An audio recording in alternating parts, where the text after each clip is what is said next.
Boa noite, irmãos. A graça e a paz seja com todos.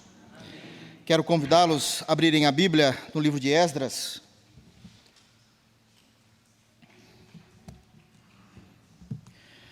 Esdras, capítulo 7. Nós iremos dar continuidade na nossa série de sermões que temos pregado expositivamente nesse livro. E temos muitas informações importantíssimas para a noite de hoje.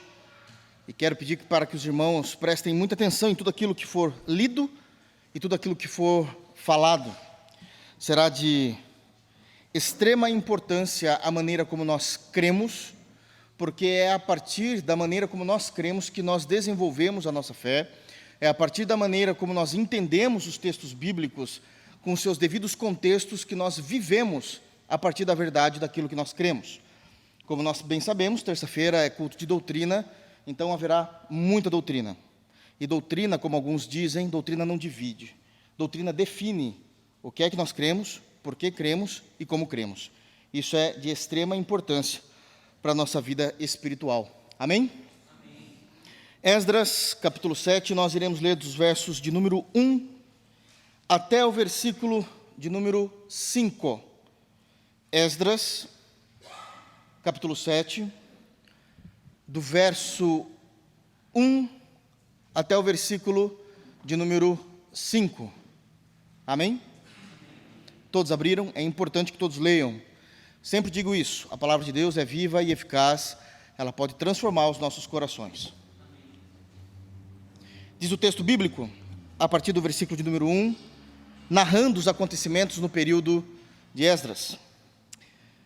Passadas estas coisas, no reinado de Artaxerxes, rei da Pérsia, Esdras, filho de Seraías, filho de Azarias, filho de Hilquias, filho de Salum, filho de Zadok, filho de Aitube, filho de Amarias, filho de Azarias, filho de Meirote, filho de Zeraías, filho de Uzi, filho de Buqui, filho de Absua, filho de Finéias, filho de Eleazar, filho de Arão, o sumo sacerdote. Este Esdras subiu da Babilônia. Amém. Feche teus olhos. Vamos orar ao Senhor. Graças te damos, Senhor, pela tua santa palavra. Obrigado, Senhor, porque a tua palavra, ela é viva, ela é eficaz, e que possamos encontrar-nos em ti, Senhor. Que a tua palavra possa ser a verdade absoluta e soberana sobre nossos corações, sobre nossas vidas. Fala-nos, Deus, por amor ao teu santo Filho e para que possamos ser edificados, construídos, Deus, casa espiritual por meio de tua palavra. É assim que nós oramos, no santo nome de Jesus. Amém. Queridos, antes de nós entrarmos no texto que nós lemos, eu quero trazer aqui algumas considerações e fazer alguns destaques importantes a título de introdução daquilo que nós acabamos de ler, para que todo mundo possa partir do mesmo princípio da compreensão e do mesmo momento em que isso está acontecendo, em que essa narrativa está se referindo a Esdras. Então, por ser um livro histórico, é perfeitamente compreensível que nós tenhamos aqui agora uma introdução um pouquinho mais delicada, para que a gente possa entender o que é que a gente leu e, a partir disso, pregar nesse texto. Antes de qualquer coisa, eu sou cristão desde criança, sou crente em Jesus desde a minha meninice, e eu sei muito bem que geralmente no Brasil, os cristãos eles fogem de textos que há genealogias. E se algum dia você já fez isso, você já pode pedir perdão a Deus. Você já pode rever os seus conceitos, porque genealogia tem informações importantíssimas para a nossa fé e como nós devemos crer. Eu já preguei sobre isso, principalmente na genealogia de Jesus. Aliás, a gente chama de genealogia de Jesus, mas não é a genealogia de Jesus. Jesus não teve genealogia, porque não existiram seres humanos a partir de Jesus. Nós temos a ascendência de Jesus, mas eu entendo que isso aí a gente teria que mudar todo o português, então a gente não vai mexer com isso não. Nós temos, por exemplo, em Mateus, aquilo que nós entendemos como genealogia de Jesus, mas é a genealogia de José, porque é falado que de José veio Jesus. Em Lucas, nós temos uma outra genealogia, Essa eu não preguei ainda, mas preguei de Mateus, na exposição de Mateus, que nós temos feito aos domingos. Mas em Lucas, capítulo 3, nós temos uma outra genealogia, também se referida a Jesus, mas nós vamos perceber que a genealogia de Lucas é diferente da genealogia de Mateus, porque enquanto em Mateus está falando da genealogia que vai desembocar em José, e de José veio Cristo, em Lucas vai terminar dizendo que veio Maria, e de Maria, Jesus. Então são importantes as genealogias para que nós possamos entender. Rapidamente, somente trazendo aqui uma informação, os irmãos talvez nunca tenham percebido, mas quando nós lemos ambas as genealogias, tanto de Mateus como a de Lucas, as duas partem de Salomão. Vem perfeitamente igual, desde a criação do mundo, falando a respeito do nosso Senhor Jesus, passa-se por Davi, Davi passa-se por Salomão, e aqui tem a divisão. De Salomão continua a genealogia que vai desembocar em José, e de Salomão, seu outro filho, Natã, vai desembocar a genealogia que vem de Maria. Então, temos muitas questões erradas já no primeiro século, porque José não era simplesmente mais alguém na história, ele vinha da descendência de reis, assim como Maria vinha da descendência de reis, de Davi, de Salomão e de seus filhos. Então José e Maria não eram pessoas que surgiram do nada na história, não eram pessoas que surgiram do nada na história, muita coisa havia errado. Há quem diga que José deveria ser o rei, e eu creio nisso, porque ele já vinha da descendência, e José não tinha honra nenhuma em sua terra. Maria deveria ser respeitada pela família da qual ela veio. Ambas as famílias, José e Maria, vieram de Judá. Judá tinha uma profecia que estava sendo esperado, e ambos não eram respeitados. Mas deixa eu trazer aqui uma outra informação importante, a Disa também de introdução. Genealogia tem um padrão nas Escrituras. Toda genealogia tem um padrão nas Escrituras. Todas as vezes em que o Espírito Santo, ao inspirar o escritor da Bíblia, nós cremos perfeitamente que as Escrituras, ela é inerrante, ela é inspirada. Todas as vezes em que há uma narrativa de genealogia nas Escrituras Sagradas, é porque o Espírito Santo tem ali naquele momento inspirado o autor, seja qual for, em qual momento da história bíblica, a trazer uma genealogia de pessoas que serão importantes na narrativa bíblica e na vida do povo de Deus. Sempre foi assim. Eu não preciso fazer isso agora, porque os irmãos bem conhecem o texto de Mateus, capítulo 1, nós temos falado muito de Mateus, e temos a genealogia ali, a partir de Adão, inclusive. Mas, se nós olharmos para o capítulo 5 de Gênesis, os irmãos não precisam ver agora, nós vamos ter ali claramente a primeira genealogia, falando a partir de Adão e Eva. E eles estão fazendo essa genealogia porque vai contar a partir dos filhos de Adão e Eva.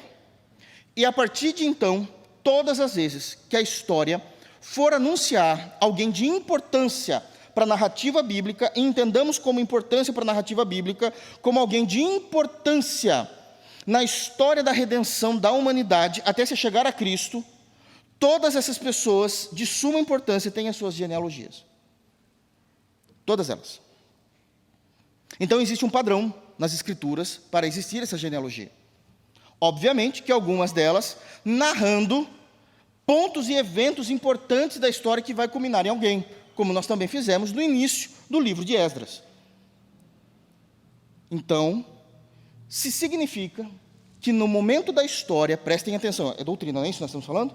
O texto está nos dizendo, existe um texto que existe genealogia. Precisamos entender por que o Senhor faz isso conosco. Se existe um texto que traz uma genealogia para nós, é porque existe um padrão bíblico, como eu acabei de dizer aos irmãos, e precisamos nos atentar, porque todas as vezes que Deus vai usar alguém importante na história da redenção, para que isso recaia como bênçãos sobre o povo de Deus, quer no Antigo, quer no Novo Testamento, Ele sempre vai apresentar com uma genealogia. Sempre vai apresentar com uma genealogia. Isto significa que quando nós lemos o primeiro capítulo de Mateus, capítulo 1, e já inicia-se com uma genealogia, o que Mateus está fazendo nada mais é do que apresentando a continuação da história do Antigo Testamento. Porque alguém vai ser incluído na história, E a importância é quem está sendo incluído nesse momento: o Messias. Porque a aliança é a mesma. Todas as vezes que alguém vai ser incluído na história de forma importante, se mostra a genealogia. Mateus continua aquilo que os escritores do Antigo Testamento fizeram, para mostrar para os crentes do primeiro século, são aqueles que leriam imediatamente a narrativa, de que Deus estaria escrevendo um novo, e agora nós sabemos, o último capítulo da história, que é na pessoa de Jesus. Depois de Jesus não há mais nada. Jesus, ele é o perfeito de Deus. Ele é a nova e a eterna aliança, não há outra aliança. Em Jesus nós temos isso. Isso significa que a partir do capítulo 7 nós temos então uma nova informação também em Esdras. Porque esse é o padrão. Existe uma nova informação. Então, precisamos nos atentar ao que está sendo dito logo que lemos esse capítulo com essa introdução.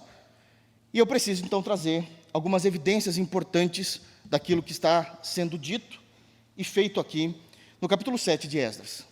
O primeiro destaque que eu quero dar, ainda em guisa de introdução, é que existe no capítulo 7 um rompimento cronológico de tudo aquilo que nós estávamos falando até então. Uma coisa é nós lermos o livro de Esdras, do capítulo 1 até o capítulo 6, e pregarmos do capítulo 1 ao capítulo 6, como temos feito sistematicamente, para entendermos a história e como isso se achega a nós. Qual é o impacto dessas verdades bíblicas do Antigo Testamento no povo da Nova Aliança? E nós temos aqui algumas informações importantes nos sermões que nós fizemos, de forma bem geral agora. Vai se falar em que Ciro foi despertado pelo Senhor, não sendo um rei do judaísmo, não sendo alguém do meio do povo judeu. Esse Ciro liberta o povo e pede para o povo voltar depois dos 70 anos do cativeiro. Já falamos sobre isso. É a bênção de Deus sobre o seu povo, retornando para Jerusalém. Nós vamos ver os pais de família ouvindo esse decreto através dos servos do rei. Então nós entendemos que esses que estão ouvindo lá no capítulo 1, a partir do versículo 5, são aqueles que estão ouvindo a notícia em primeira mão. Estão ouvindo a notícia em primeira mão.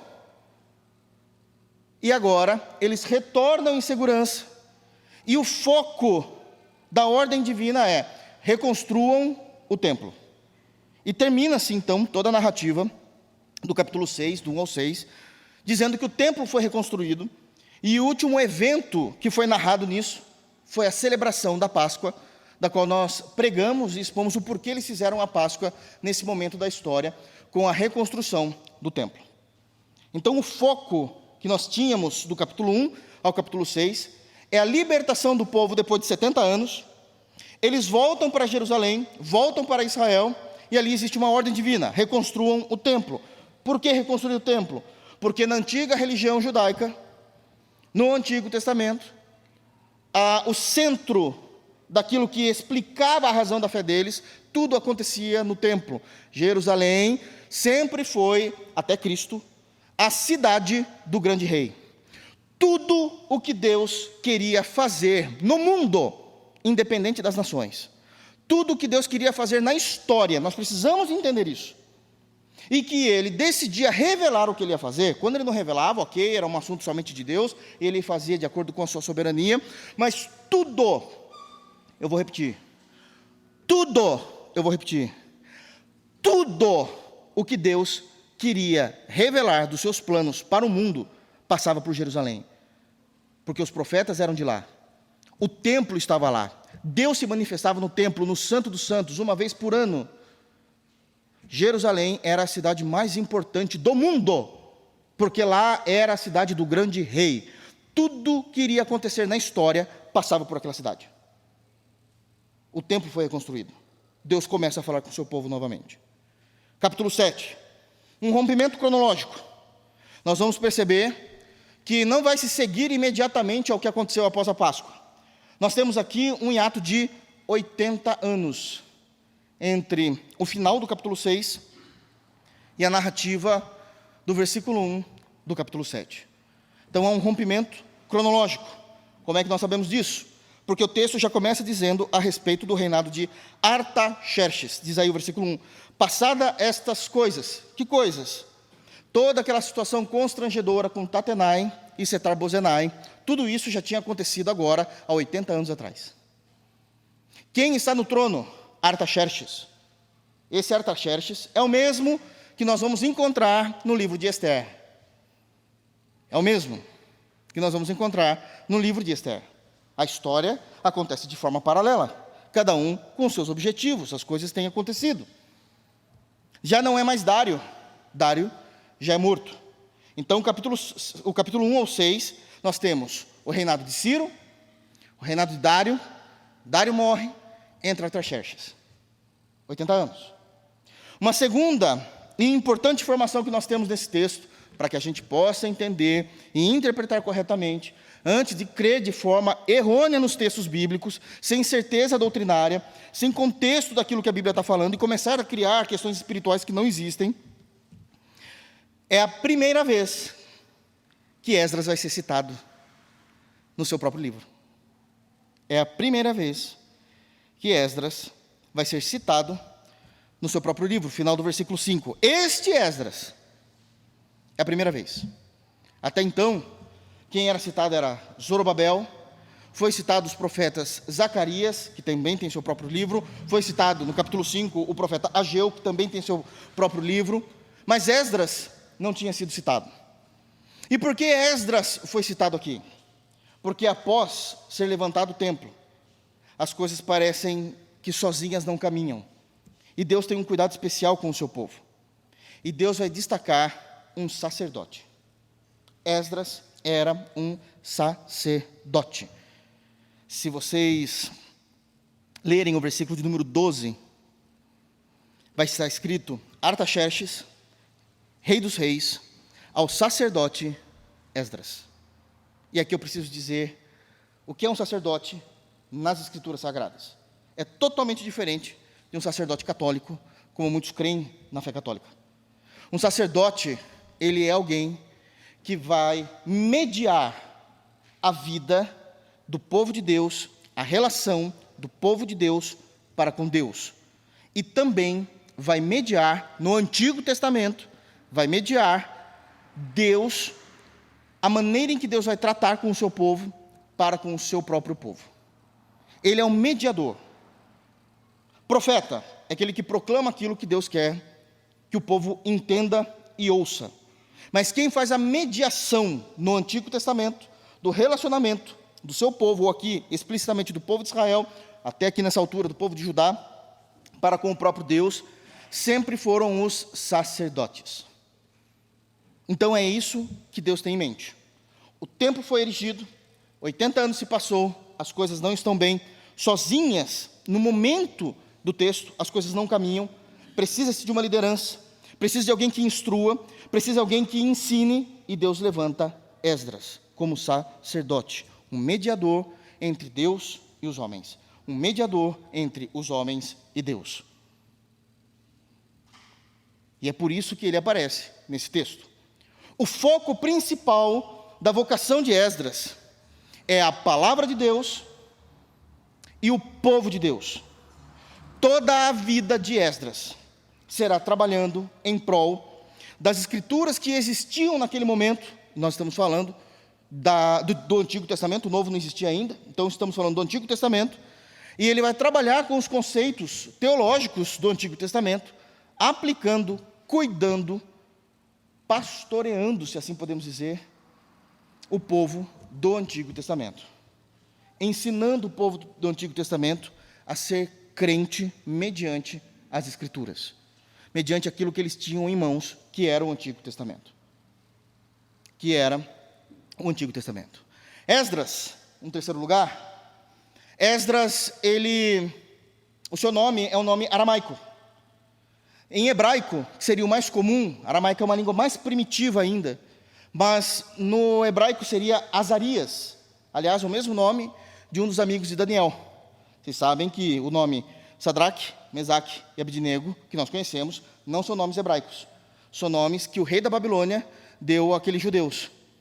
Então eles possuíram e começaram a ter os seus nomes com a fonética babilônica, para vocês terem uma ideia de o que era o império. Império é coisa séria, nós sempre falamos aqui dos impérios, que a Bíblia passa. Os impérios mudavam a identidade das pessoas. Vocês não têm mais os próprios nomes que seus pais deram a vocês. O nome que vocês têm agora é o nome que o imperador dá. Porque o nome era Ananias, Misael e Azarias. E eles mudaram, o imperador mudou o nome desses 3 servos de Deus para Sadraque, Mesaque e Abednego. Então Azarias passou a se chamar Abednego, amigo de Daniel. E ele tem o mesmo nome, Azarias, mas em aramaico é Esdras, que significa Deus ajuda. E faz todo sentido com o que Deus vai fazer com esse homem a partir do capítulo 7. O Deus que ajuda o seu povo. E é sobre isso que eu quero tratar com os irmãos. O Deus que ajuda o seu povo. Está vendo como tem informações que às vezes a gente nem imagina em genealogias? São informações importantíssimas daquilo que nós precisamos crer nas verdades de Deus com a nossa vida, com a nossa existência. Por último, introdução ainda, por último, para que a gente possa entender direitinho. O capítulo 7 e o capítulo 8 do livro de Esdras, o foco está no caráter ilibado de Esdras. O foco do capítulo 7 e do capítulo 8 estão no caráter ilibado, sem culpa, santo, puro de Esdras. Esdras era alguém que amava a Deus, verdadeiramente, não apenas em demonstração ou de confissão de fé, mas com a sua vida. E por que o foco está no caráter de Esdras? No 7 e no 8. Porque o caráter de Esdras, e através do ministério sacerdotal de Esdras, é que vai existir a narração do capítulo 9 e 10, que é a exposição do pecado do povo de Deus, dos pecados que haviam no meio do povo de Deus, e um arrependimento requerido do povo de Deus. Precisava alguém para mediar isso. Precisava de alguém para que isso fosse real. Então, nós temos uma ruptura, não apenas cronológica, mas também temos uma ruptura de assuntos entre o capítulo 6 e o capítulo 7 de Esdras. Amém? Dito isso, agora nós vamos entrar no texto para que a gente possa estar todo mundo alinhado, entendendo o contexto, e agora a gente pode caminhar tranquilamente naquilo que diz. Eu peço para os irmãos deixarem as escrituras abertas, nós vamos ler muitos outros textos para nós nos basearmos naquilo que iremos falar. Eu quero trazer hoje apenas uma lição desse texto, mas que nós vamos extrair doutrina, e é uma doutrina que até então eu nunca citei aqui de forma tão clara, eu nunca trabalhei essa doutrina aqui de forma tão clara. Mas quero apenas que os irmãos leiam então comigo, novamente, o versículo de número 5, sabemos que desde o versículo de número 1 até o 4, nós temos a genealogia, continua-se no versículo 5, mas diz, só continuando, filho de Abisuá, filho de Finéias, filho de Eleazar, filho de Arão, o sumo sacerdote, este Esdras subiu da Babilônia. Subiu da Babilônia. E aqui nós temos então a primeira e única lição do sermão de hoje. Eu tentei reduzir o nome dessa lição, mas não tem como. É muito importante. O que nós temos do versículo de número 1 até o versículo de número 5 é o cuidado de Deus para com a espiritualidade do seu povo através do sacerdócio levítico e do sacerdócio universal dos crentes em Jesus. E é sobre isso que eu quero tratar com os irmãos. O cuidado de Deus com a nossa espiritualidade, especificamente utilizando do sacerdócio levítico e posteriormente na história, o sacerdócio universal dos crentes em Jesus. Como é que nós estamos introduzidos como igreja de Jesus na história da redenção de nosso Senhor e como é que nós devemos crer e nos comportar. Qual é a nossa função como sacerdotes em Cristo Jesus. Então, nós temos um assunto muito delicado, muito sério e muito profundo em como nós devemos viver a nossa vida para com o Senhor Jesus. Amém? Então, nós vamos perceber que isso é um cuidado de Deus com a espiritualidade do seu povo, que era a espiritualidade do povo do Antigo Testamento, conhecido como Nação de Israel, a espiritualidade do Novo Testamento, do povo do Novo Testamento, a igreja da Nova Aliança, Mas Deus tem várias maneiras de cuidar do seu povo, mas especificamente nesse texto, o Senhor vai cuidar através do ministério sacerdotal levítico e, posteriormente, do ministério sacerdotal universal de todos os crentes em Jesus. E aqui, então, nós temos algumas observações a serem feitas nessa primeira lição, e única, do sermão de hoje. E eu quero dividir aqui algumas informações com os irmãos. Primeira delas, o motivo e o propósito de existir a genealogia aqui, além das que eu já citei para os irmãos, à guisa de introdução, são 3 objetivos principais na vida agora de Esdras. Eu falei sempre olhando para um todo do Antigo Testamento, mas agora falando do momento em que está acontecendo no texto, por que Esdras e por que é que existe, de fato, essa genealogia. Existem 3 motivos importantes do porquê isso é citado. A primeira delas era para assegurar a autoridade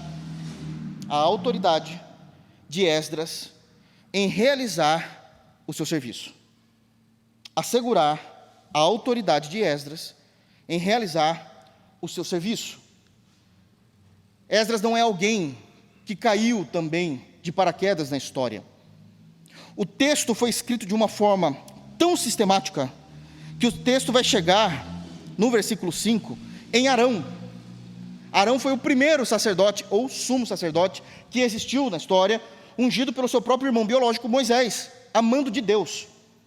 Então aqui está já dizendo que existe uma autoridade assegurada pelo próprio Deus para que Esdras possa exercer essa função. Isso aqui é muito importante do que nós estamos falando.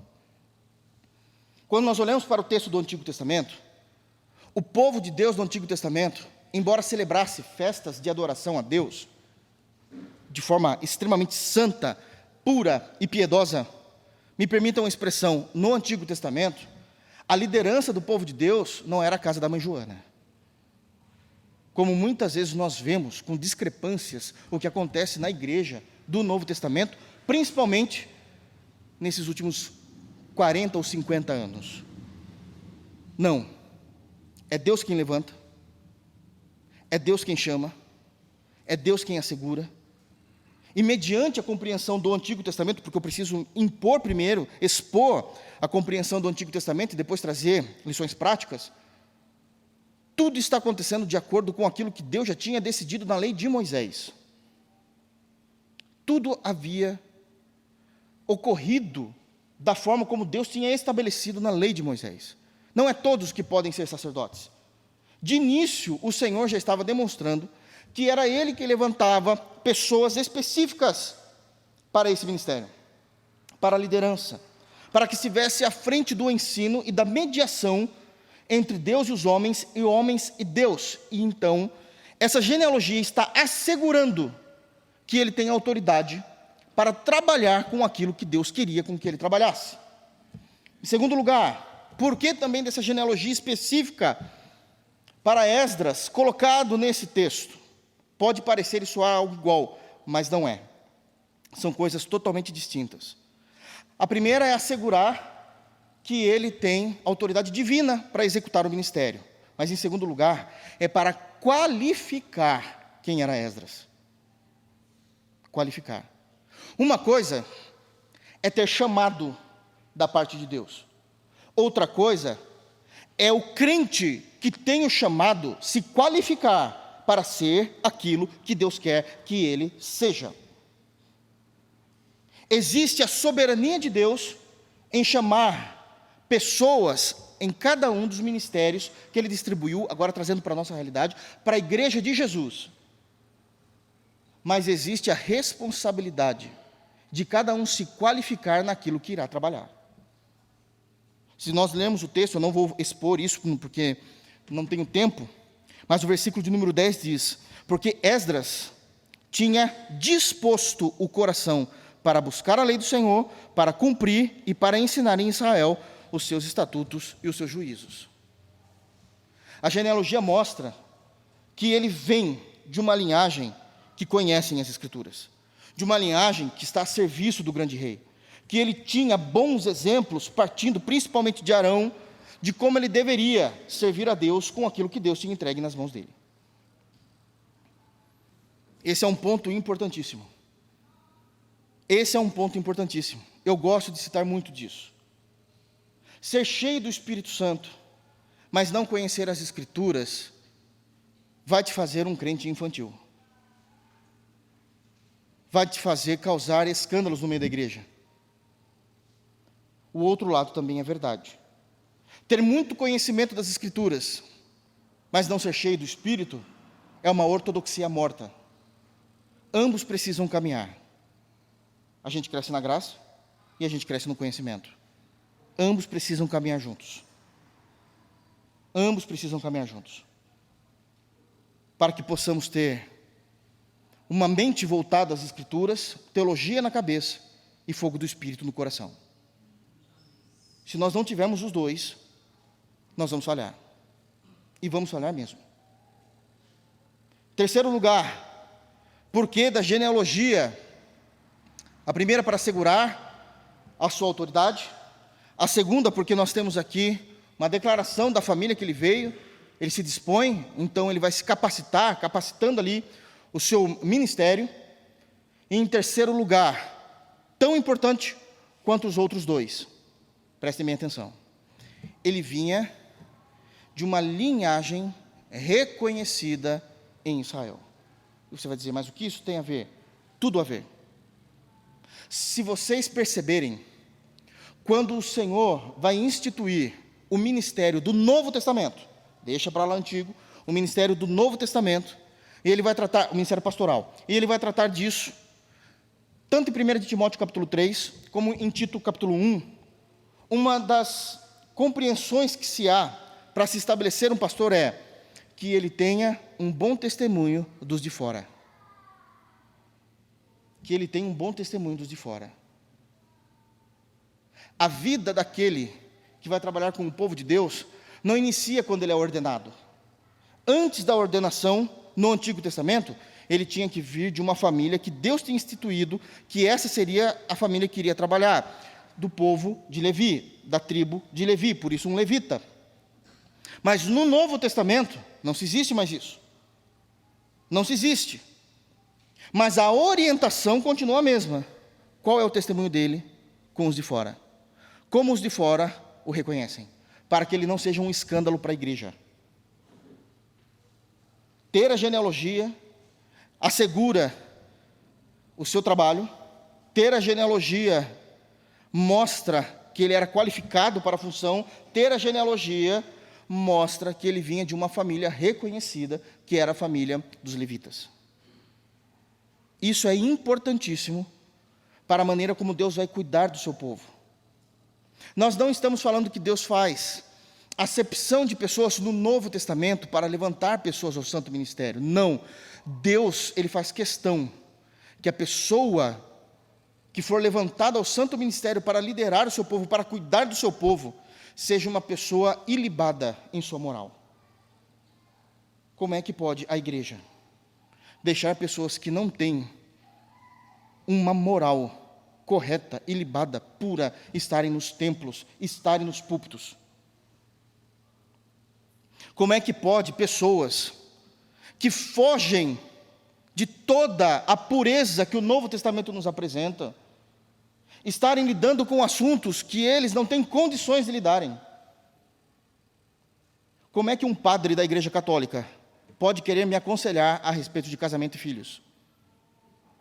Como é que um pastor pode tratar de assuntos de relacionamento conjugal se ele já se é divorciado pela terceira vez? Como é que um pastor vai poder lidar com assuntos financeiros da igreja se ele é corrupto? Existem pontos que, para não servir de escândalo, o Senhor coloca isso regrado nas Escrituras, começando e cuidando do seu povo através do ministério sacerdotal. Começando através do ministério sacerdotal. Então esse é o propósito que nós temos aqui por causa dessa genealogia. Continuando ainda dentro desse texto, nós temos uma outra observação importante do cuidado de Deus.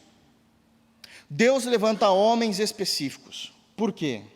Porque Deus entendeu, e assim nós entendemos diariamente, acreditem, que o pecado que o pecado é algo tão sério, que não apenas destrói a individualidade do crente, como pode destruir todo o seu povo.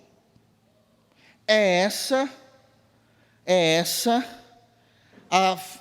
o pano de fundo que nós temos em todo Esdras. Um povo que tinha pecado por muitos anos, Deus os condena a 70 anos de cativeiro no exílio babilônico, Deus traz eles de volta, e eles agora estão perdidos, porque muitos daqueles que foram para o exílio morreram, os que foram crianças foram muito pequenos, até conseguiram ver o templo, antes do templo ser destruído em Israel pelos babilônicos.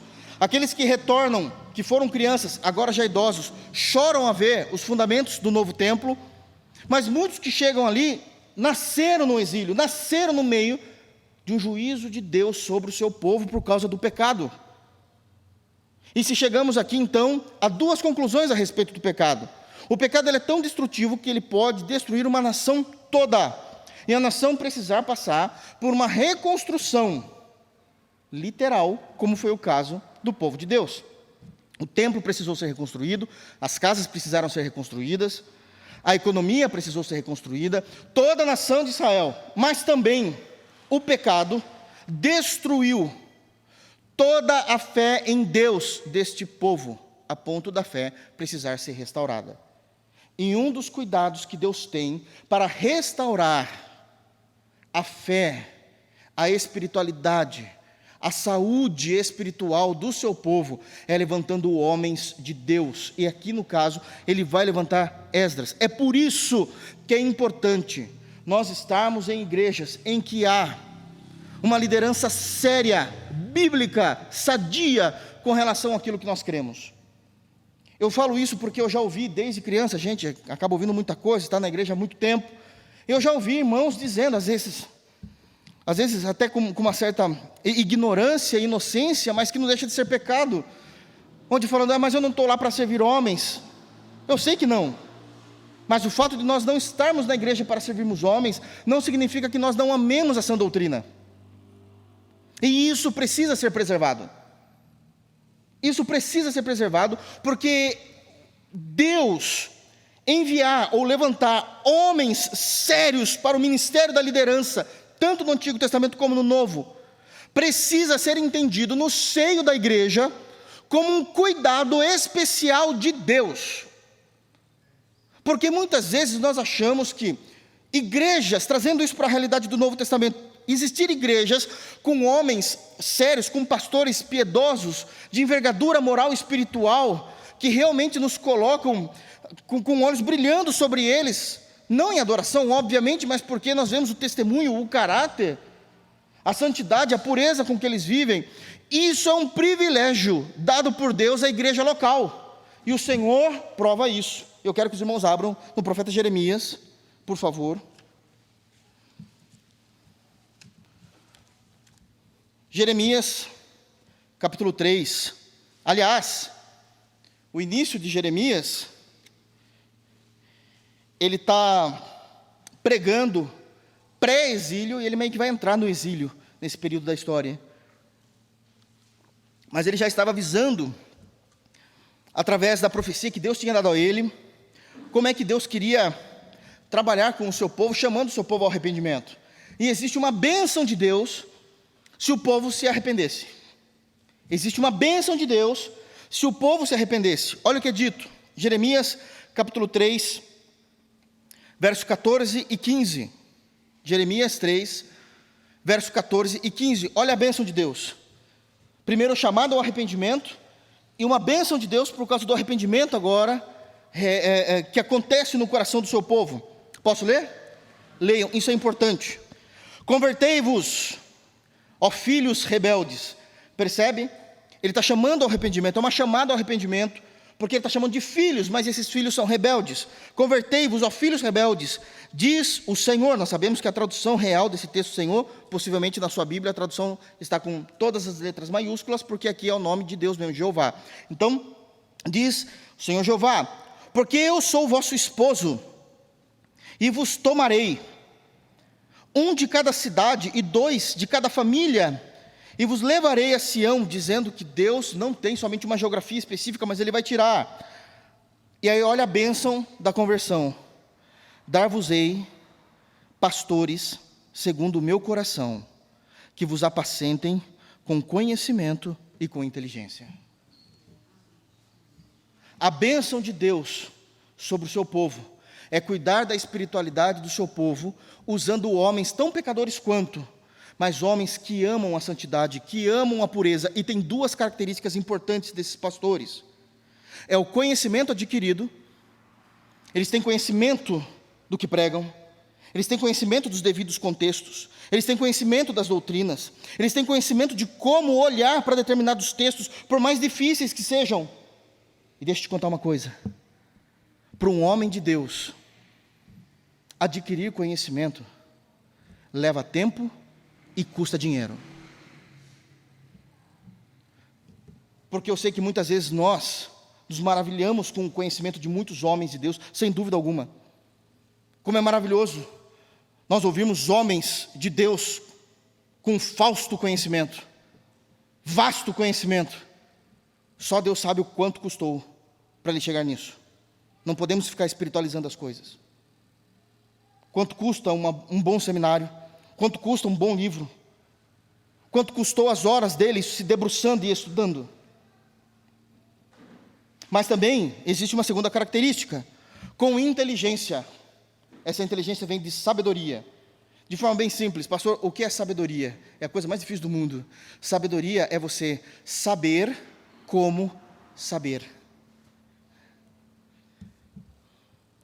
Você precisa saber como saber a respeito de vários assuntos, a respeito da vida, a respeito da história, porque se você só tiver conhecimento, você pode ter aquele conhecimento teórico, mas não sabe saber a respeito daquela informação. E você pode estragar milhares de pessoas falando a verdade, porque o conhecimento você tem. Você não tem sabedoria em saber como informar aquilo de forma correta.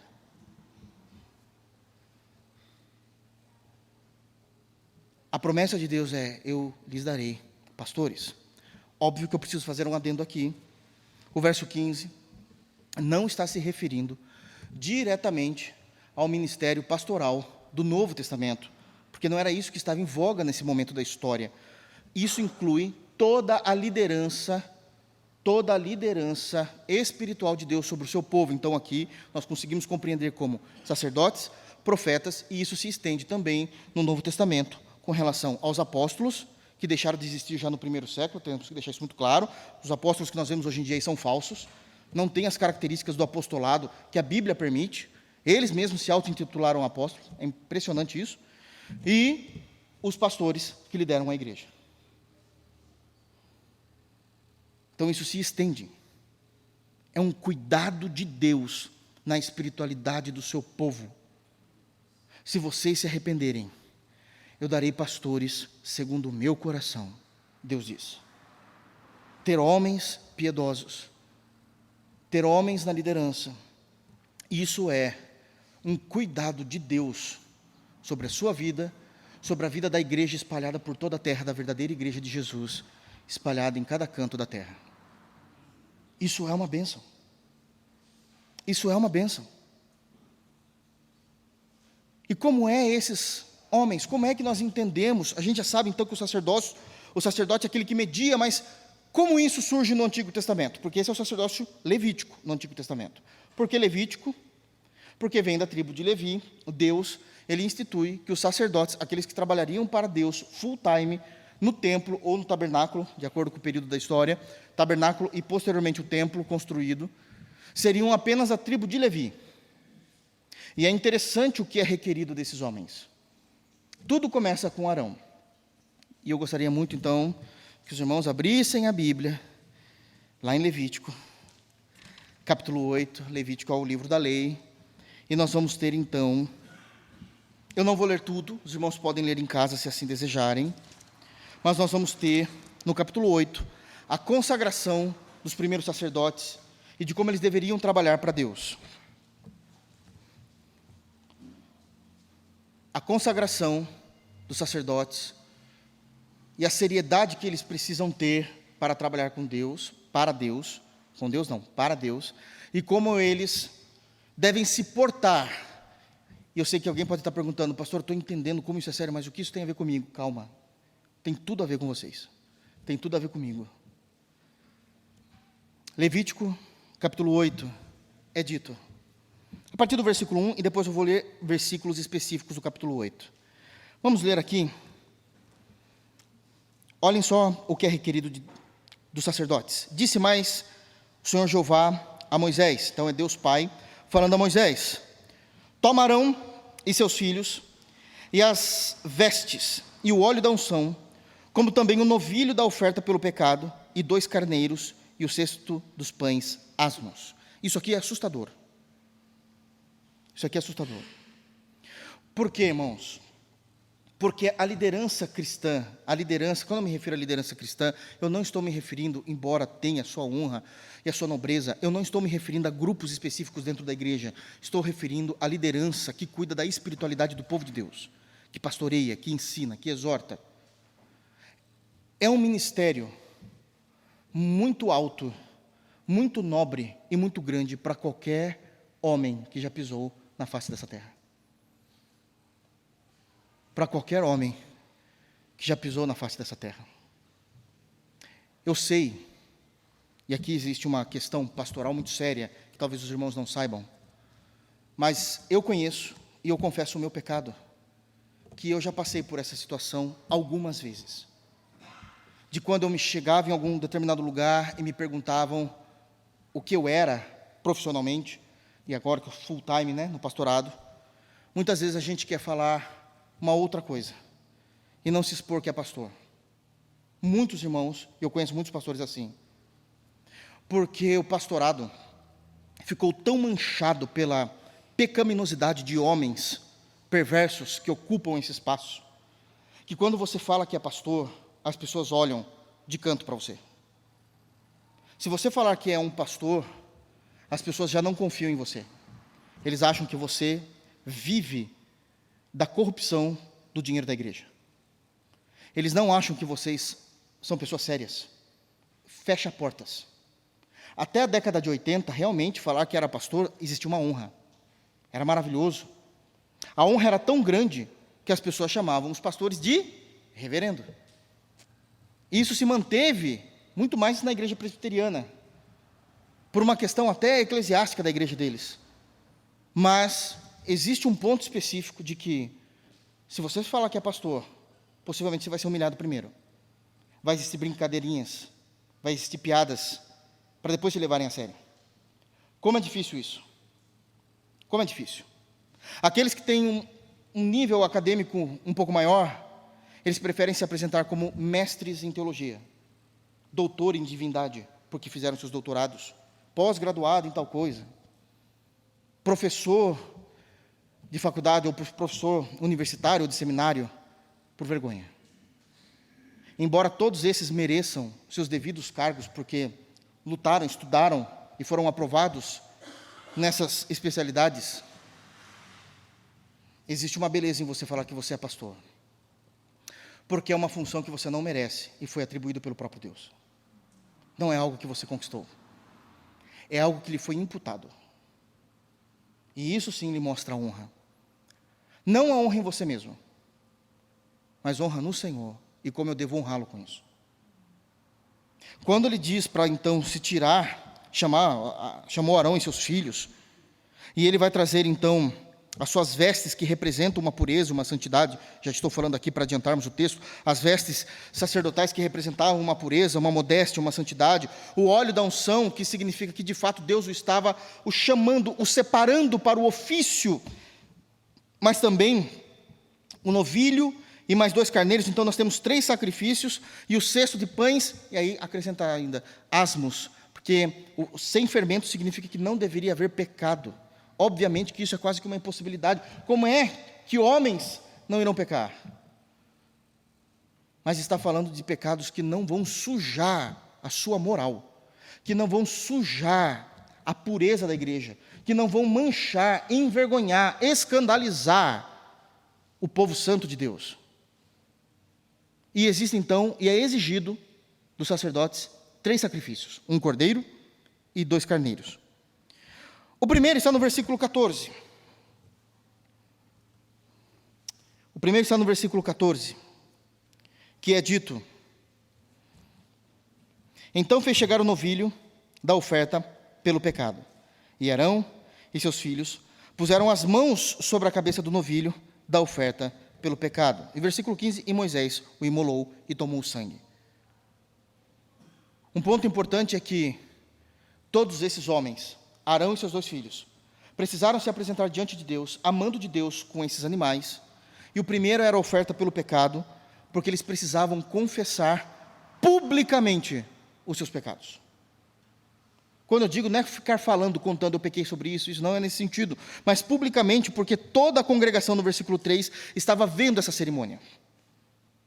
E eles precisavam se apresentar diante de toda a congregação, dizendo: o Senhor está me separando para algo que é muito mais alto do que eu posso lhe dar, e a minha primeira oferta é pelo pecado, demonstrando que eu sou tão pecador quanto vocês. Ele continua, e no versículo 18, nós temos o segundo cerimonial de sacrifício. 18 diz: depois fez chegar o carneiro do holocausto, e Arão e seus filhos puseram as mãos sobre a cabeça do cordeiro, e Moisés imolou e aspergiu o sangue sobre o altar. O que ele fez agora? Não era mais oferta pelo pecado, mas era o holocausto. Uma adoração sincera diante de Deus, e sempre colocando a mão sobre o carneiro, como que espiritualmente, simbolicamente, transferindo os seus próprios pecados para aquele animal.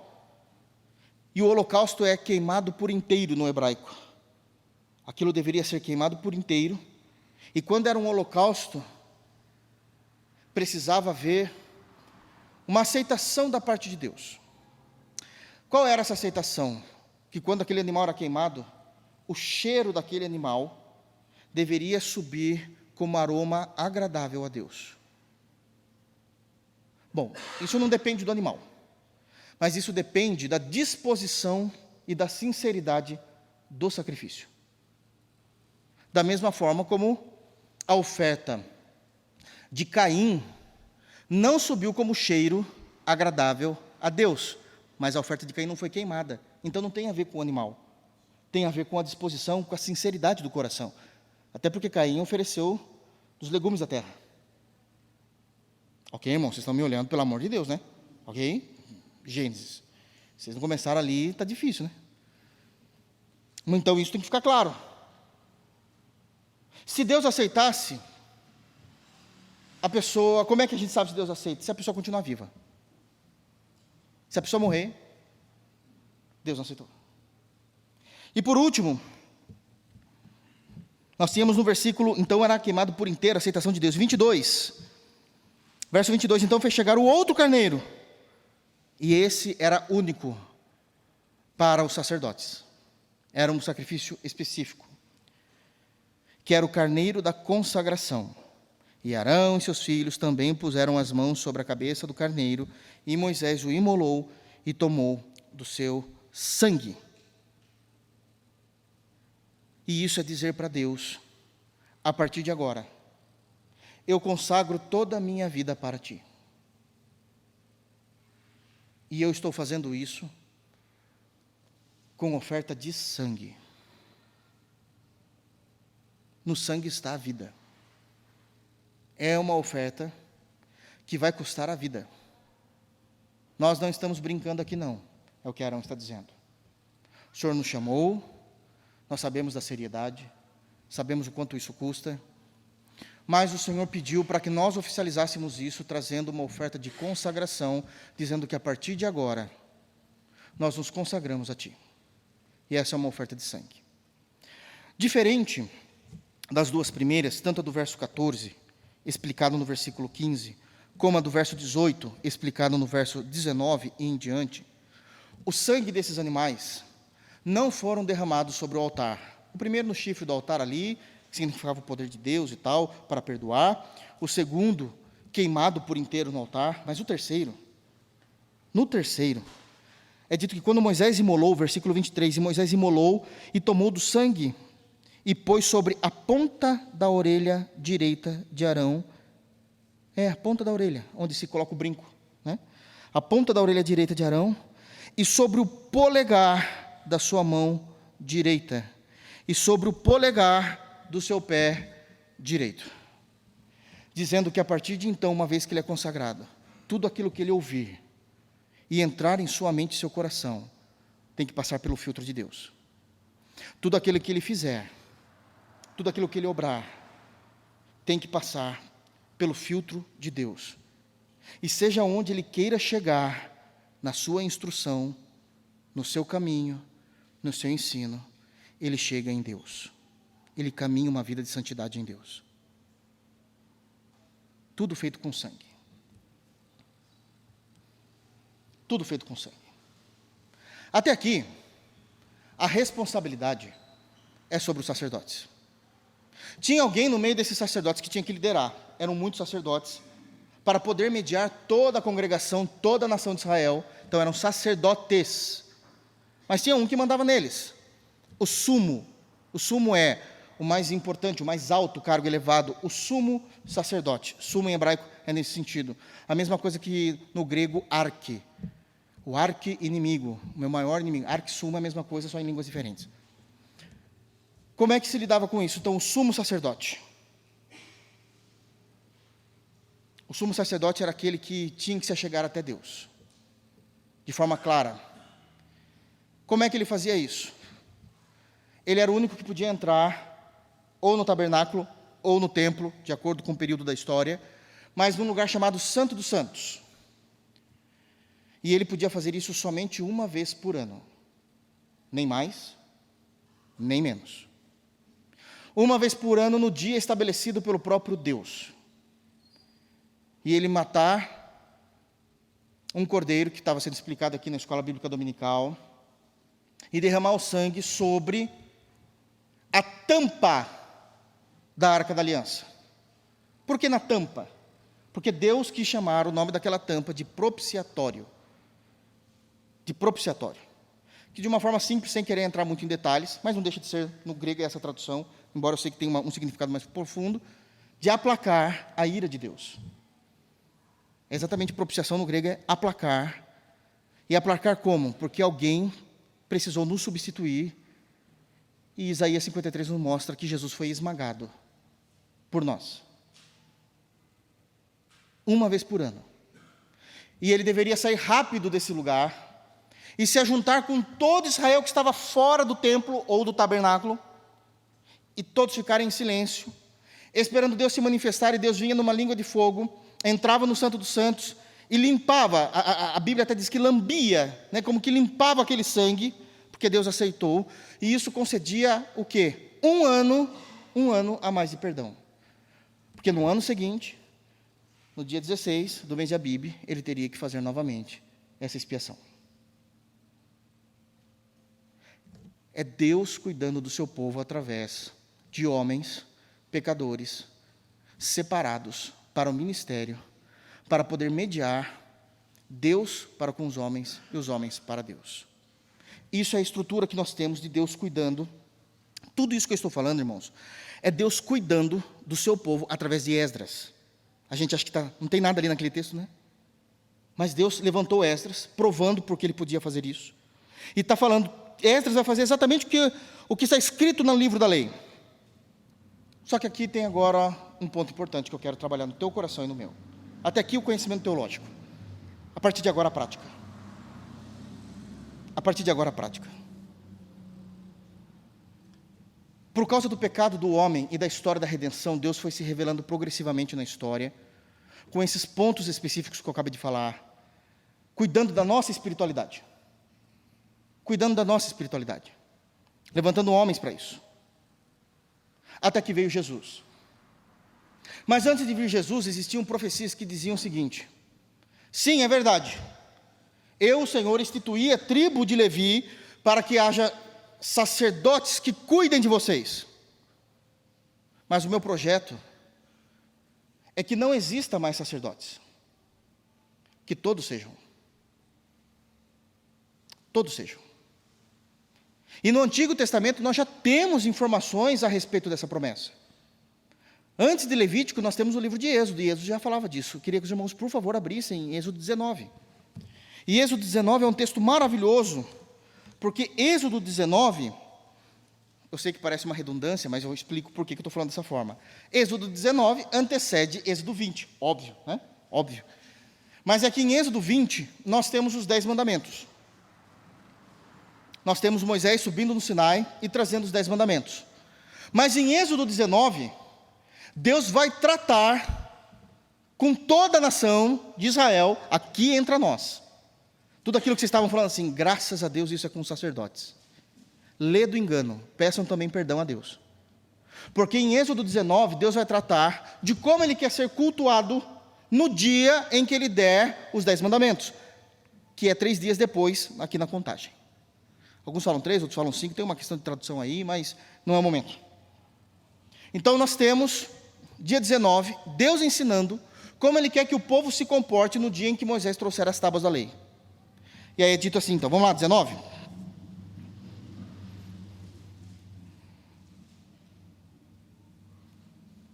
Amém, irmãos? Olha o que é dito. No terceiro mês, a partir do verso 1, e depois eu vou pular o texto, igual fiz com o texto anterior. No terceiro mês da saída dos filhos de Israel da terra do Egito, no primeiro dia desse mês, vieram ao deserto do Sinai. Tendo partido de Refidim, vieram ao deserto do Sinai, na qual se acamparam. Ali, pois, se acampou Israel, em frente ao monte. Subiu Moisés a Deus, e do monte o Senhor o chamou e lhe disse: Assim falarás à casa de Jacó, e anunciará aos filhos de Israel. Tendo visto que fiz aos egípcios, como vos levei sobre asas de águia, e vos cheguei a mim. Agora, pois, se diligentemente ouvirdes a minha voz, e guardardes a minha aliança, então sereis minha propriedade peculiar dentre todos os povos, porque toda a terra é minha. Vós me sereis reino de sacerdotes. Reino de sacerdotes. Todos os súditos do reino de Deus, que nós temos pregado em Mateus, são vistos do trono de Deus por meio de Jesus como sacerdotes. Nação santa. São essas as palavras que falarás aos filhos de Israel. Então Moisés vai descer do monte e vai falar, vai apregoar aos filhos. E aí diz isso no versículo 9. Disse o Senhor a Moisés: Eis que virei a ti numa nuvem escura, para que o povo ouça quando eu falar contigo. Lembra que o Sinai ficava tremendo, aquele barulho, Deus já está anunciando como Ele ia fazer. Para que o povo ouça quando eu falar contigo, e para que também creiam sempre em ti. Porque Moisés tinha anunciado as palavras do Senhor, do seu povo, as palavras do seu povo ao Senhor. Disse também o Senhor a Moisés: Vai ao povo e purifica-o hoje e amanhã. Lavem eles as suas vestes. Estejam prontos para o terceiro dia, porque no terceiro dia o Senhor, à vista de todo o povo, descerá sobre o monte Sinai. As mesmas qualificações do culto que Deus exigiu no Sinai, são as mesmas qualificações que a partir do do capítulo 24, a gente está no 19 ainda, Deus vai dar aos sacerdotes. Essa pureza exigida, esses 3 sacrifícios que eram feitos pelos sacerdotes, espiritualmente deveriam ser feitos no coração de cada crente, porque Deus quer um reino de sacerdotes. Quando nós estamos em Cristo, é exigido a nossa confissão pelo pecado, pelo sacrifício que Cristo já ofereceu. É exigido a nossa oferta de holocaustos no Cristo morto na cruz, em sinceridade de coração, quando eu tenho a minha vida e professo a minha fé em Jesus. E em Jesus é exigido a minha consagração em Cristo. Sede santos, porque o Senhor vosso Deus, Cristo é Deus, Ele é santo.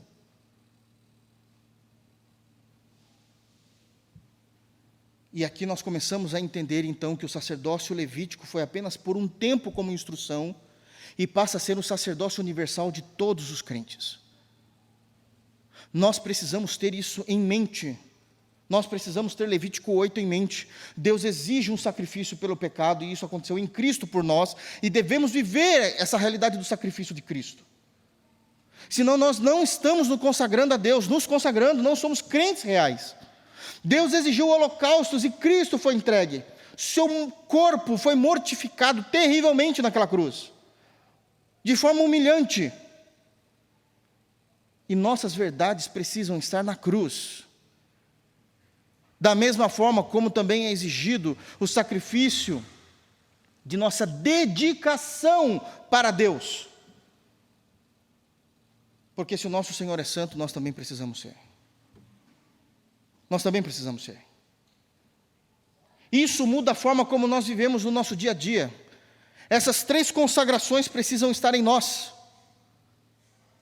Essas 3 consagrações precisam estar em nós, porque nós substituímos esses cordeiros animais pelo Cordeiro de Deus que tira o pecado do mundo, qual é Cristo. E eu quero provar isso então agora, mostrando a partir do Novo Testamento. Como é que funciona o sacerdócio do Novo Testamento? Já começo dizendo, em Cristo, Ele é o único sumo sacerdote que há. Ele é o único sumo sacerdote que existe, não existindo mais nenhum sacerdócio levítico. Por quê? Porque não existe mais homens, não existem mais homens que mediam o nosso relacionamento com Deus Pai. Não existem. Por favor, abram em 1 de Timóteo. 1 de Timóteo, capítulo 2, versículo 5. No Novo Testamento chega-se uma nova notícia a nós. O Evangelho chega a nós. E é dito, porquanto há um só Deus, e um só mediador entre Deus e os homens, Cristo Jesus, homem. Ele é o nosso sumo sacerdote. Não há mais ninguém que possa trazer o nosso relacionamento com Deus. Qual a diferença? Dentro desse contexto apenas, não vou me aprofundar nisso, dentro do que nós estamos falando aqui hoje. Qual é a diferença clara, óbvia, do sacerdócio do Antigo Testamento com o pastorado do Novo Testamento? O sacerdócio do Antigo Testamento, ele mediava a relação do povo para com Deus e de Deus para com o povo. O pastor, ele prega a palavra de Deus, ele pastoreia as ovelhas, mas ele não consegue, não pode, não tem autoridade para mediar o relacionamento de ninguém para com Deus Pai, porque Jesus é o único sumo sacerdote. Quando Jesus morreu, aconteceu algo maravilhoso, lá no templo de Herodes, porque Herodes já tinha reconstruído o templo. Lá no templo de Herodes, rompeu-se o véu, não há mais um véu que separa, todos os verdadeiros crentes têm acesso a Deus, e isso é maravilhoso. Eu amo João Batista, o ministério de João Batista é algo glorioso, porque João Batista, ele é aquele que fecha as portas do Antigo Testamento e abre as portas do Novo, apresentando quem é Cristo. E ele surge pregando no meio do deserto, em Mateus capítulo 3, nós já pregamos sobre isso. E enquanto ele está pregando, ele começa a trazer todas as transformações dos verdadeiros crentes, inclusive das guardas, do império, daquilo que eles deveriam se contentar, como ele fazer, como ser generosos. E chega um momento em que as pessoas começam a uma olhar para a outra e a perguntar, aquele burbure, será que ele é o Cristo? E eu acho lindo, porque depois de 400 anos de silêncio, ele poderia ser arrogante e dizer, sou. Não, ele não toma para si toda a glória, porque a glória é só de Deus. Ele não toma para si nada, ele diz, não sou. Eu não sou o Cristo. Eu vos batizo com água, e só isso. Mas virá um que vos batizará, que é muito maior do que eu, que vos batizará com o Espírito Santo. O que isso significa? O que isso significa? Que João Batista estava mostrando que, como sacerdote que ele era, porque ele vinha dessa tribo, como sacerdote que ele era, deveria ser pelo menos, mas ele tinha fugido para o deserto, porque o templo já estava corrompido com Anás e Caifás, que o sacerdote que ele era, ele começou a entender que no Novo Testamento, abrindo as portas do Novo Testamento, o trabalho do pastor, louvado seja Deus, o trabalho do pastor é limitado, porque o pastor, ele pode levar a palavra de Deus até os ouvidos, mas é Deus, por meio de Cristo, que vai mediar a nova relação da vida do crente com o Pai. Ele não faz mais nada, ele estabelece, não sou eu que batizo com o Espírito Santo, não sou eu que faço o Evangelho florescer no coração, não sou eu que convenço, não sou eu que influencio, eu só prego, mostrando que o sacerdócio é de Cristo, porque o véu se rasgou. E ele continua. Hebreus, por favor, para nós irmos encerrando e entendermos a diferença que é fechado em João, o sacerdócio levítico, abre-se em Cristo o sacerdócio universal. E no capítulo 5, aqui nós vamos ler alguns versículos específicos.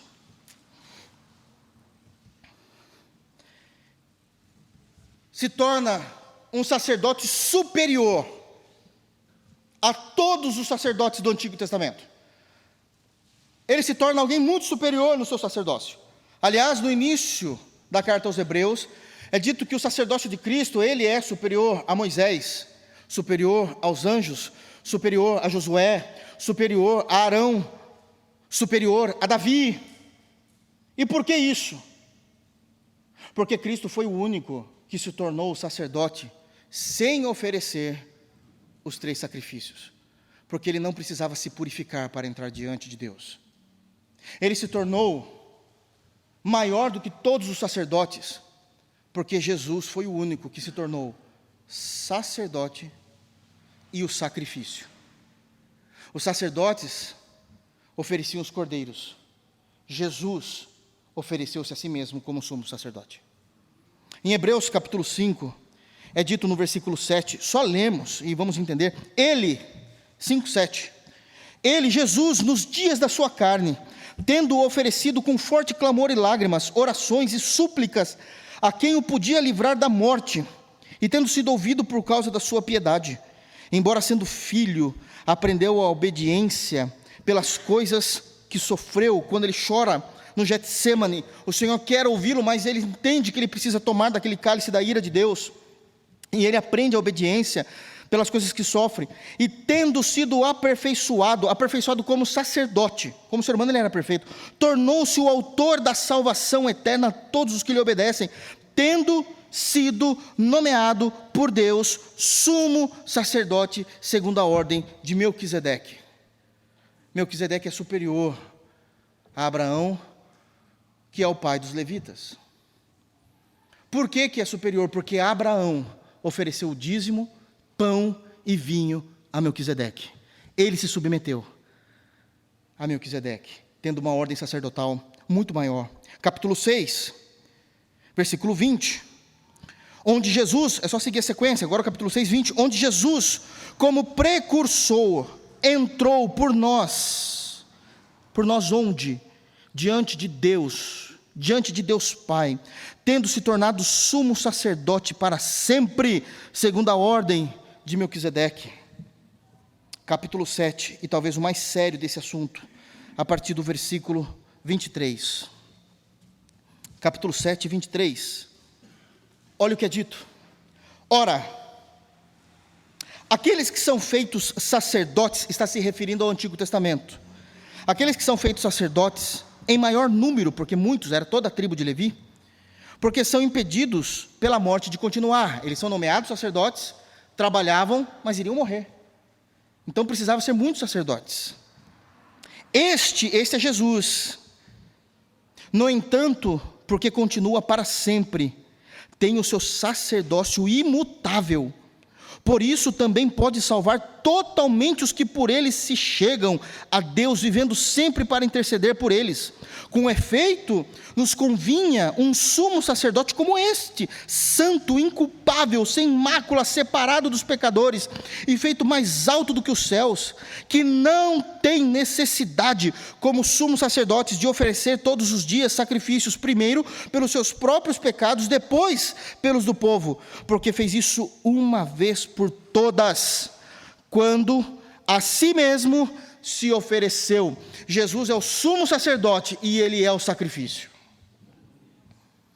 E ele é o sacrifício. Pastor, eu me revisto dessa verdade, da glorioso cuidado de Deus em enviar Cristo para cuidar da minha espiritualidade, da minha salvação, porque Ele pode me perdoar, Ele faz de mim um novo homem. As irmãs podem dizer, Ele faz de mim uma nova mulher, me coloca nos trilhos, eu vejo a glória de Deus nos meus olhos, agora quando eu contemplo as Escrituras, isso é maravilhoso, mas como eu vivo essa realidade? 1 de Pedro, capítulo 2, e nós encerramos. Capítulo 2, e nós encerramos. Quando o Senhor Jesus nos encontrou nesse mundo mau, nesse mundo cheio de ardis, como diz aquele cântico. Ele nos transformou, porque Ele ofereceu a si mesmo. E foi o nosso mediador e continua sendo o nosso mediador diante de Deus Pai. Pedro pega essa realidade teológica e aplica isso na vida da igreja. E ele vai dizer no versículo de número 4, 1 de Pedro 2,4. Chegando-vos para Ele, Jesus, a pedra que vive, Ele está vivo, Ele não está morto, rejeitada sim pelos homens, mas para com Deus eleita e preciosa. Também vós mesmos, como pedras que vivem, sois edificados, casa espiritual. Aqui tem um ponto importante na teologia. Quando fala que nós somos casa espiritual, significa que nós não precisamos mais do templo em conformidade com o tabernáculo do Antigo Testamento, com o templo de Salomão ou o templo de Herodes, posteriormente ao período do tabernáculo, mas que nós nos tornamos esse templo. É por isso que nós precisamos ser puros, dedicados, arrependidos dos nossos pecados, chorando em penitência por eles, edificados casa espiritual, para serdes sacerdócio santo, a fim de oferecerdes sacrifícios espirituais agradáveis. Nós não matamos mais cordeiros como holocausto, que tem um cheiro agradável. A nossa vida deve ter um aroma agradável a Deus por intermédio de Jesus Cristo. Termina-se o sacerdócio levítico, vem o sacerdócio de Jesus, e no sacerdócio de Jesus, Ele coloca o sacerdócio sobre toda a sua igreja, não tendo mais ninguém que possa mediar. Terminando no verso 9, Pedro vai dizer: vós, porém, sois raça eleita, o povo eleito de Deus, sacerdócio real. O Rei dos Reis nos nomeia, cada homem, cada mulher, que em sinceridade vive na sua conversão a Jesus, como sacerdotes, santos, consagrados, penitentes, piedosos, espirituais, para podermos servir ao Senhor. Eu sei que os nossos púlpitos precisam haver homens sérios, bíblicos, fiéis, mas nas nossas cadeiras também precisam haver crentes, fiéis, puros, que amam a pureza e amam a modéstia. Porque nós somos sacerdotes reais, nação santa, povo de propriedade exclusiva de Deus, ou algumas traduções, povo adquirido, por Deus, a fim de proclamardes as virtudes daquele que vos chamou das trevas para a sua maravilhosa luz. Da mesma forma que o sacerdote ensinava, exortava, como Esdras colocou no seu coração, nós vamos falar sobre isso ainda, propôs no seu coração, entender, estudar a palavra de Deus, ensinar a palavra de Deus para aqueles que precisavam. Não é só o pastor que faz isso. O pastor, ele pode pastorear, ele lidera, mas toda a igreja, como sacerdócio real, deve orientar o seu próximo, orientar os perdidos, orientar os outros crentes fracos, ensinar, anunciando as virtudes daquele que nos chamou das trevas para a sua maravilhosa luz. É por isso que na nossa comunidade local, eu encerro agora falando não do Novo Testamento, mas da nossa igreja local, nós não temos problema nenhum de um crente convidado, por uma questão ética, ordem do culto, pelo pastor de subir aqui e falar, depois do sermão, você pode orar pelo sermão, para que Deus conforme o sermão no nosso coração, e pode encerrar dando a bênção apostólica, e alguém pode dizer, mas ele não é pastor. Porque em Números 6, 24, nós temos a bênção sacerdotal. A bênção sacerdotal que é dito que o Senhor resplandeça o seu rosto sobre ti. Sabe quem podia fazer aquilo? Só o sacerdote. Mas a bênção apostólica, que a graça de nosso Senhor Jesus, que o amor de Deus e a comunhão do Espírito, calma. Sabe quem pode fazer isso? Qualquer um. Porque todos são sacerdotes diante de Deus. Você pode clamar a graça de Jesus sobre a igreja, o amor de Deus Pai sobre a igreja, e a comunhão profunda e libertadora do Espírito Santo sobre a igreja, porque todos vós sois sacerdócio real diante de Deus. Que Deus nos abençoe na pessoa maravilhosa de Jesus.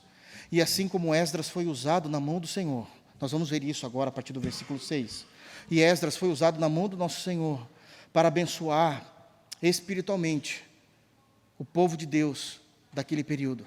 Que cada um de nós possamos ser uma bênção na vida dos nossos irmãos e daqueles que se perdem lá fora. Deus seja louvado, que Deus nos abençoe em Cristo Jesus. Vamos ficar de pé? Feche os teus olhos, vamos orar, e que possamos nos despedir em paz do nosso Senhor. Oremos, irmãos. Santo Pai, em nome do Senhor Jesus Cristo, estamos aqui, o teu povo, comprado pelo sangue precioso do Senhor Jesus na cruz do Calvário, Pai. Nós recebemos do Senhor a redenção eterna e estamos aqui com o coração alegre, neste culto, adorando o Senhor. Ouvimos a sua palavra, ouvimos do teu cuidado para conosco, ouvimos do novo e vivo caminho, por meio do sangue de Cristo, que nos deu acesso à tua presença. Fizeste de nós todos sacerdotes, e nós temos acesso livre ao Senhor por causa de Cristo. Senhor, aplica essa palavra em nossos corações, para que nós possamos, na nossa vida como igreja local, na nossa vida como irmãos em Cristo, usar tudo aquilo que o Senhor tem nos ensinado através do Evangelho, usar os nossos lábios, os membros dos nossos corpos, para servir os irmãos, para edificar e preservar a unidade da igreja, para a glória do Senhor e do teu santo Filho Jesus por meio do teu Espírito. Leva-nos em paz para a nossa casa, nos livra do mal, nos guarda, nos protege, nos santifica e nos preserva irrepreensíveis para o dia do Senhor. Nós oramos a Ti em nome de Jesus. Amém. Que a graça de nosso Senhor Jesus Cristo, o amor de Deus e a comunhão do Espírito Santo esteja sobre todos nós, hoje e sempre. Amém. Vão na graça e na paz de Cristo, irmãos.